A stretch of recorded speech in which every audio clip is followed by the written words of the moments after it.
Hey everyone, welcome back to the channel. Today we're going through Gen V Season 2, Episodes 1 to 3.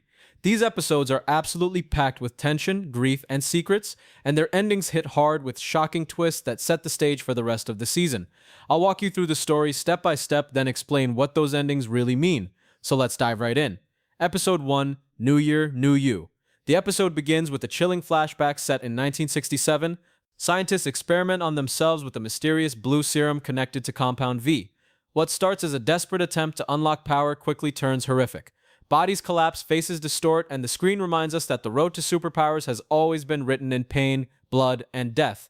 It's an unsettling way to open the season, but it plants the seeds for the Odessa Project, which becomes the central mystery in these first episodes.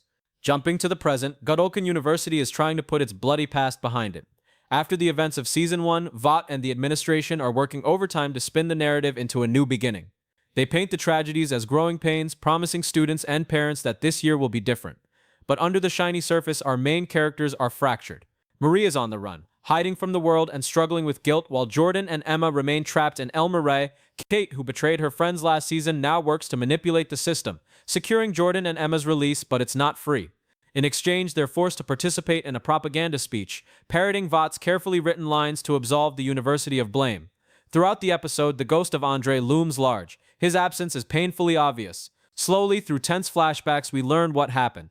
After the chaos in the woods, Andre, Jordan, and Emma tried to crawl through a maintenance pipe to escape El Marais.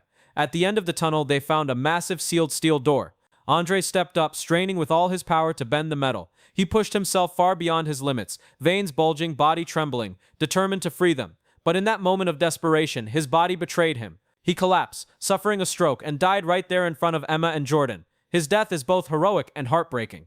He died trying to save his friends, but it was a brutal, lonely end. The climax of Episode 1 comes when Cate confronts Marie. Tempers boil over, powers clash, and Jordan unleashes a force field that slams Cate into the ground. Blood pours, her body limp, and for a moment it looks like she may not survive. The episode ends with this violent confrontation, leaving viewers with a double gut punch, Andre's sacrifice and Cate's near death. Episode 2, Justice Never Forgets. Episode 2 pulls us deeper into the machinery of Vought's manipulation. Marie, still shaken, is pulled back onto campus, but her freedom is an illusion. Dean Cipher, the new authority figure at Godolkin, is already tightening his grip. He hands Marie Andre's medical records, claiming Andre died of the same degenerative condition as his father. Cipher spins the tragedy as genetics rather than sacrifice, rewriting the story to fit Vought's narrative. To Marie, it feels like a cover-up, but she's forced to swallow her doubts. Meanwhile, Cipher transforms the Diversity and Equity Center into something far more sinister: hero optimization. Students are no longer treated as learners, they're being trained as soldiers. Drills, rankings, and psychological manipulation begin shaping them for a war that Vought seems to believe is inevitable: supes versus humans. While Cipher molds the student body, Emma and Polarity stumble upon a chilling discovery. Inside a hidden archive room, they find disturbing artifacts: Ku Klux Klan robes, Nazi banners, and old files documenting grotesque experiments. Among these files are heartbreaking records of deceased infants and repeated references to something called the Odessa Project.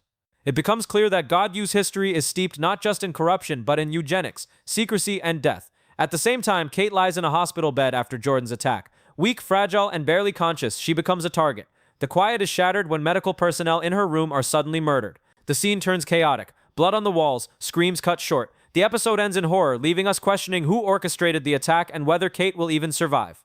Episode 3 takes the mystery to a personal level. Marie, desperate for answers, continues digging into the Odessa files with Polarity's help. Their investigation reveals shocking truths about her past. Marie tracks down her mother's old friend, Aunt Pam, who drops a devastating revelation. Marie's parents struggled with infertility and sought help from Vought. Marie wasn't a natural child. She was conceived through experimental procedures at Godolkin University. And the most disturbing twist? Cipher himself delivered her at birth. Her entire existence is tied to the same institution that has been manipulating and torturing young supes for decades.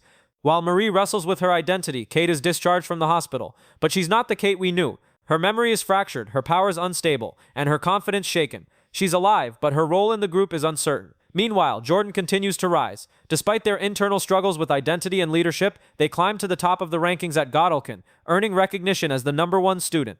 The stage is set for the Thomas Godolkin Day celebration, where Jordan is asked to give a victory speech. The final sequence is one of the most shocking moments of the season so far.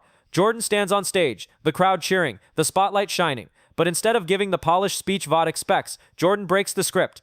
Their voice trembles at first, but then grows steady as they drop 2 bombshells. First, they tell the entire university that Andre is dead, a truth Vought has been working hard to cover up. Then they take responsibility for Cate's injuries, confessing to the attack in front of everyone.